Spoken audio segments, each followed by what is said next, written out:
નમસ્કાર દર્શક મિત્રો, હું છું રૂપલ વણિચિયા. સંપૂર્ણ ન્યૂઝમાં આપનું સ્વાગત છે.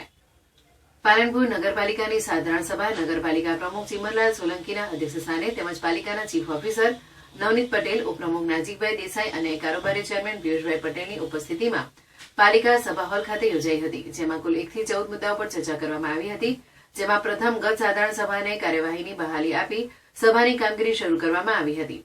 જેમાં પાલનપુર નગરપાલિકા હદ વિસ્તારમાં આવેલ પાણી પુરવઠા તેમજ ભૂગર્ભ ગટર વિભાગમાં ગેરકાયદેસર કનેક્શનના દંડ લેવા સારું ઓનલાઈન ટેન્ડર અંગે કરેલી કાર્યવાહીને મંજૂર કરવા, નગરપાલિકાની માલિકીનો ટાઉન હોલ ચલાવવા માટે કરેલ ઓનલાઈન ટેન્ડરની તમામ પ્રક્રિયાને બહાલી આપવા તેમજ પાલનપુર નગરપાલિકાના કર્મચારીઓને કમિશનરે મંજૂર કરેલા 7મા પગાર પંચમાં મેડિકલ એલાઉન્સ તથા ઘર ભાડામાં 7મા પગાર પંચ મુજબ આપવા ચર્ચા કરવામાં આવી હતી.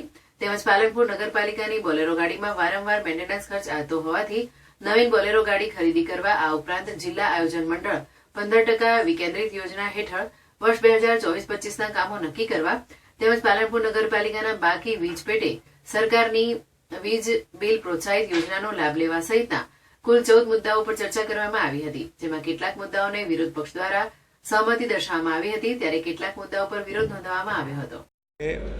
પાલનપુર નગરપાલિકાનું જનરલ બોર્ડ હતું અને જનરલ બોર્ડના અંદર પાલનપુરના વિકાસ માટેના અનેક મુદ્દાઓ આજે જનરલ બોર્ડમાં લેવામાં આવેલા છે.